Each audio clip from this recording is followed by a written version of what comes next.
Busy. By Del Hughes.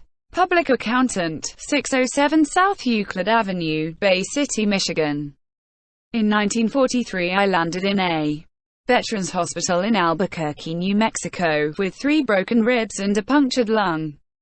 This had happened during a practice marine amphibious landing off the Hawaiian Islands. I was getting ready to jump off the barge onto the beach when a big breaker swept in, lifted the barge, and threw me off balance and smashed me on the sands. I fell with such force that one of my broken ribs punctured my right lung. After spending 3 months in the hospital, I got the biggest shock of my life. The doctors told me that I showed absolutely no improvement. After some serious thinking, I figured that worry was preventing me from getting well. I had been used to a very active life, and during these 3 months I had been flat on my back 24 hours a day with nothing to do but think. The more I thought, the more I worried. Worried about whether I would ever be able to take my place in the world. I worried about whether I would remain a cripple the rest of my life, and about whether I would ever be able to get married and live a normal life. I urged my doctor to move me up to the next ward, which was called the Country Club because the patients were allowed to do almost anything they cared to do. In this Country Club ward, I became interested in contract bridge. I spent 6 weeks learning the game, playing bridge with the other fellows, and reading Culbertson's books on bridge. After 6 weeks, I was playing nearly every evening for the rest of my stay in the hospital. I also became interested in painting with oils, and I studied this art under an instructor every afternoon from 3 to 5. Some of my paintings were so good that you could almost tell what they were. I also tried my hand at soap and wood carving, and read a number of books on the subject and found it fascinating. I kept myself so busy that I had no time to worry about my physical condition. I even found time to read books on psychology given to me by the Red Cross. At the end of 3 months, the entire medical staff came to me and congratulated me on making an amazing improvement. Those were the sweetest words I had ever heard since the days I was born. I wanted to shout with joy. The point I am trying to make is this. When I had nothing to do but lie on the flat of my back and worry about my future, I made no improvement whatever. I was poisoning my body with worry. Even the broken ribs couldn't heal. But as soon as I got my mind off myself by playing contract bridge, painting oil pictures, and carving wood, the doctors declared I made an amazing improvement. I am now leading a normal, healthy life, and my lungs are as good as yours. Remember what George Bernard Shaw said. The secret of being miserable is to have the leisure to bother about whether you are happy or not. Keep active, keep busy. Time Solves a Lot of Things by Louis T. Montant Jr. Sales and Market Analyst, 114 West 64th Street, New York, New York. Worry caused me to lose 10 years of my life. Those 10 years should have been the most fruitful and richest years of any young man's life, the years from 18 to 28. I realize now that losing those years was no one's fault but my own. I worried about everything. My job, my health, my family, and my feeling of inferiority. I was so frightened that I used to cross the street to avoid meeting people I knew.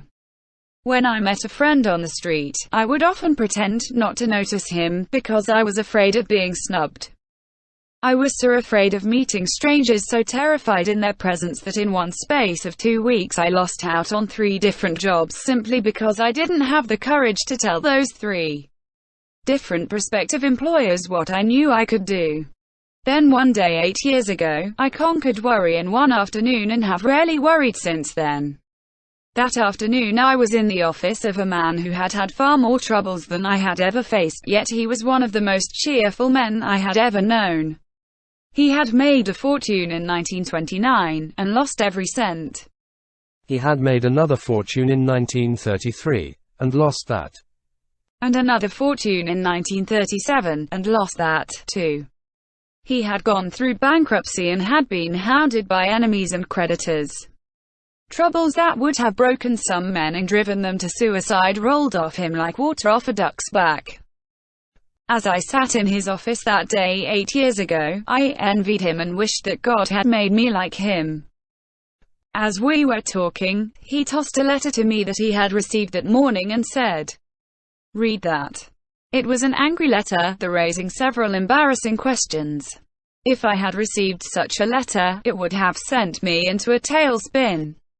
I said, "Bill, how are you going to answer it?" Well, Bill said, "I'll tell you a little secret. Next time you've really got something to worry about, take a pencil and a piece of paper, and sit down and write out in detail just what's worrying you. Then put that piece of paper in the lower right-hand drawer of your desk. Wait a couple of weeks, and then look at it. If what you wrote down still worries you when you read it, put that piece of paper back in your lower right-hand drawer. Let it sit there for another 2 weeks. It will be safe there. Nothing will happen to it. But in the meantime, a lot may happen to the problem that is worrying you. I have found that if only I have patience, the worry that is trying to harass me will often collapse like a pricked balloon." That bit of advice made a great impression on me. I have been using Bill's advice for years now, and, as a result, I rarely worry about anything. Time solves a lot of things. Time may also solve what you are worrying about today. I was warned not to try to speak or to move even a finger by Joseph L. Ryan, Supervisor to Foreign Division, Royal Typewriter Company, 51 Judson Place, Rockville Center, Long Island, New York. Several years ago I was a witness in a lawsuit that caused me a great deal of mental strain and worry. After the case was over, and I was returning home in the train, I had a sudden and violent physical collapse. Heart trouble. I found it almost impossible to breathe. When I got home, the doctor gave me an injection. I wasn't in bed. I hadn't been able to get any farther than the living room settee. When I regained consciousness, I saw that the parish priest was already there to give me final absolution. I saw the stunned grief on the faces of my family. I knew my number was up. Later, I found out that the doctor had prepared my wife for the fact that I would probably be dead in less than 30 minutes. My heart was so weak I was warned not to try to speak or to move even a finger. I had never been a saint, but I had learned one thing: not to argue with God. So I closed my eyes and said, "Thy will be done. If it has to come now, thy will be done." As soon as I gave in to that thought, I seemed to relax all over. My terror disappeared, and I asked myself quickly what was the worst that could happen now. Well, the worst seemed to be a possible return of the spasms, with excruciating pains. Then all would be over. I would go to meet my Maker and soon be at peace. I lay on that settee and waited for an hour, but the pains didn't return. Finally, I began to ask myself what I would do with my life if I didn't die now. I determined that I would exert every effort to regain my health. I would stop abusing myself with tension and worry and rebuild my strength. That was 4 years ago. I have rebuilt my strength to such a degree that even my doctor is amazed at the improvement my cardiograms show. I no longer worry. I have a new zest for life. But I can honestly say that if I hadn't faced the worst, my imminent death, and then tried to improve upon it, I don't believe I would be here today. If I hadn't accepted the worst, I believe I would have died from my own fear and panic.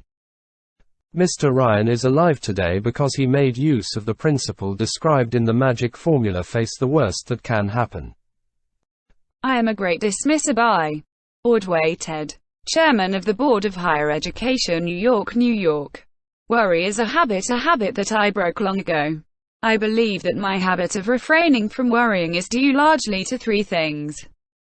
First, I am too busy to indulge in self-destroying anxiety. I have 3 main activities, each one of which should be virtually a full-time job in itself. I lecture to large groups at Columbia University. I am also chairman of the Board of Higher Education of New York City. I also have charge of the economic and social book department of the publishing firm of Harper & Brothers.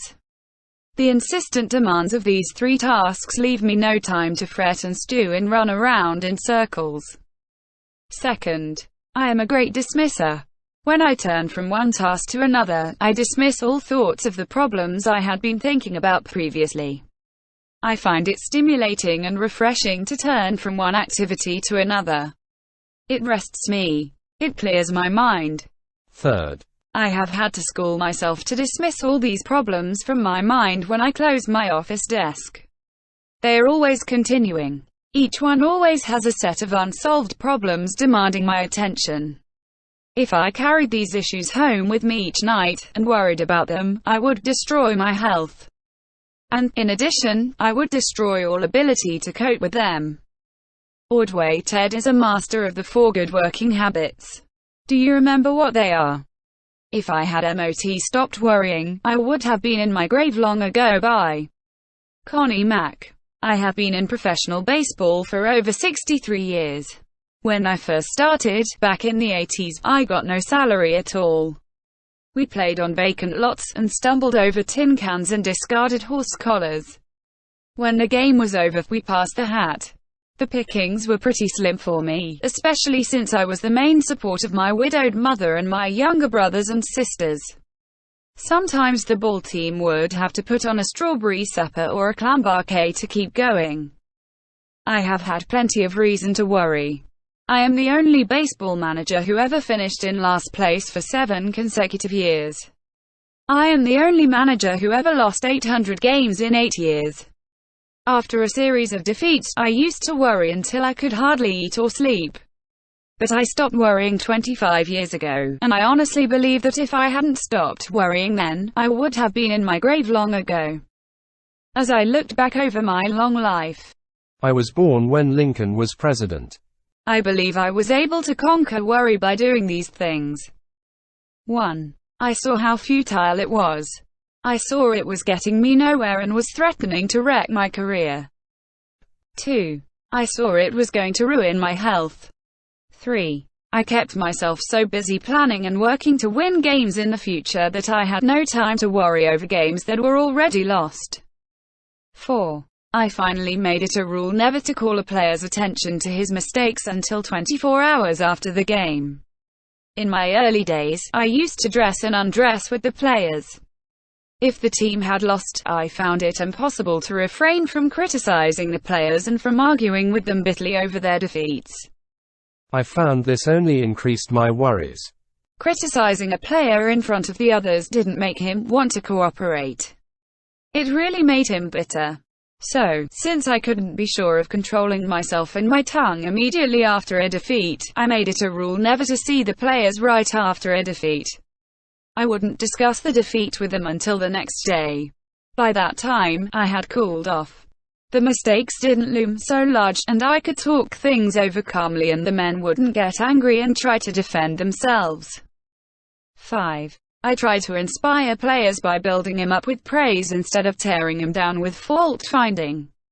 I try to have a good word for everybody. 6. I found that I worried more when I was tired. So I spend 10 hours in bed every night, and I take a nap every afternoon. Even a 5-minute nap helps a lot. 7. I believe I have avoided worries and lengthened my life by continuing to be active. I am 85, but I am not going to retire until I begin telling the same stories over and over. When I start doing that, I'll know then that I am growing old. Connie Mack never read a book on how to stop worrying, so he made out his own rules. Why don't you make a list of the rules you have found helpful in the past and write them out here? Ways I have found helpful in overcoming worry. One at a time, gentlemen. One at a time by John Homer Miller, author of Take a Look at Yourself. I discovered years ago that I could not escape my worries by trying to run away from them, but that I could banish them by changing my mental attitude toward them. I discovered that my worries were not outside but inside myself. As the years have gone by, I have found that time automatically takes care of most of my worries. In fact, I frequently find it difficult to remember what I was worrying about a week ago.